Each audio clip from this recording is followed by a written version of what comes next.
Ford Motor Company, the Golden Gate Bridge, and Sonny Bono are all on this day. Hey, welcome back to On This Day. Today's date is January 5th, 2021. It is the 5th day of the year. Obviously, there's 360 days left. It is the first Tuesday. It is also National Bird Day. National Bird Day seeks to raise the awareness of the middle finger and its use in traffic. Just kidding. It's about birds and the harmful effects of the illegal bird trade. This day aims to reduce the suffering of birds by campaigning against bird breeding mills and by advocating for the improved welfare of birds in captivity. National Bird Day was established in 2002 by the Avian Welfare Coalition. It is observed annually on January 5th. All right, let's see what else January 5th has given us. 1914, the Ford Motor Company announces an 8-hour workday and a minimum daily wage of $5 in salary plus bonuses. $5 in 1914 has the purchasing power of about $130.11 today, so Ford was doing his employees a solid. 1933, the construction of the Golden Gate Bridge begins in San Francisco Bay. I read this article that they are always painting it. There's a painting crew that starts on one end and works its way to the other end, and it takes so long, by the time they're finished, they have to start on the other end and start coming back soon after they've just finished it.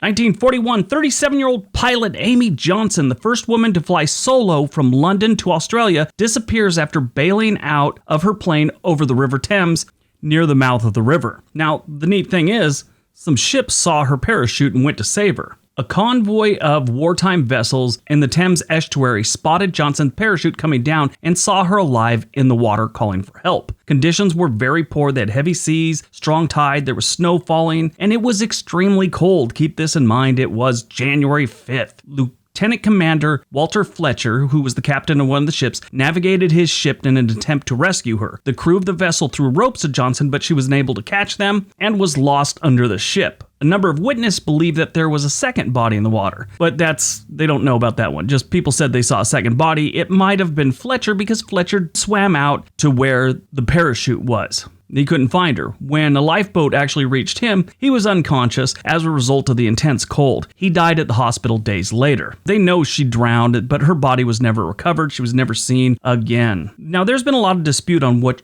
really happened, but in 1999, they did some research on it, or the research ended, and they think she was shot down by friendly fire. Keep in mind, this was World War II time, and there was anti-aircraft guns all over the place, and they know she strayed off of course. Well, while doing the research, they found out that she was contacted twice and failed to give the correct identification code during the flight. They know about that time, anti-aircraft guns had fired at least 16 rounds in the direction of the Thames estuary. All the gunners thought it was an enemy plane until they read in the papers the next day that one of their planes had gone down at the estuary. But one of the men that were one of the gunners, he had said that the officer in charge of the gun battery told everyone not to ever talk about it again. All the gun crew was sworn to secrecy and they never brought it up. That's why in 1999, they think they figured this one out. Kind of weird. At the University of Sheffield in England, there's an Amy Johnson building. There's also an Amy Johnson primary school. And KLM Airlines has an Amy Johnson plane. 1949, in his State of the Union address, United States President Harry S. Truman unveils his Fair Deal program. This wasn't as popular as the New Deal that FDR introduced, but it did do some good for the American people. 1957, in a speech given to the United States Congress, United States President Dwight D. Eisenhower announces the establishment of what would later be called the Eisenhower Doctrine. Everyone had their new plan, their doctrine, whatever. 1993, the oil tanker MV Brower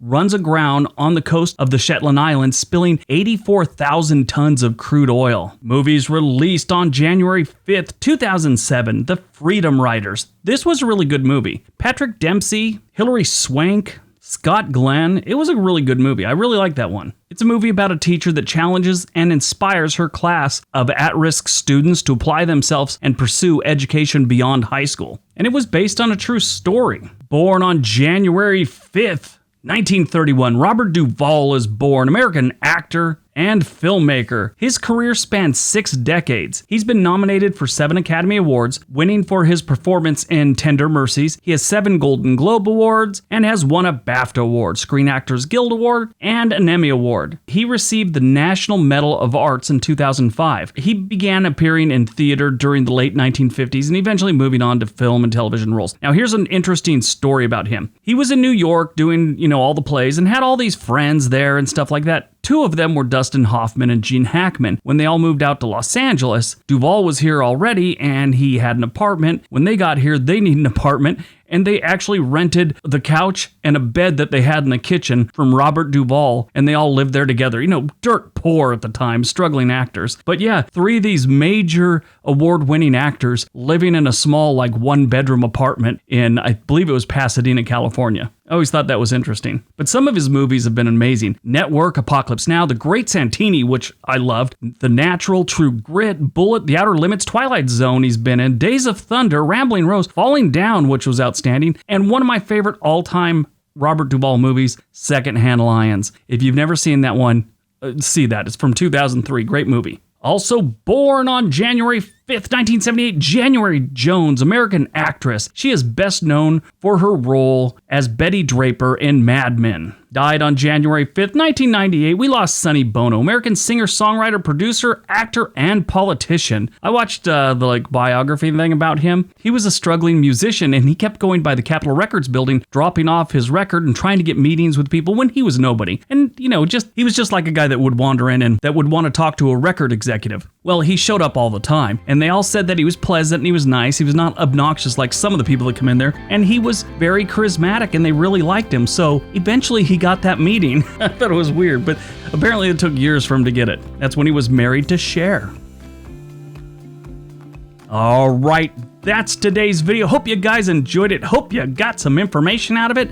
Now go forth, have a great day, be nice to each other.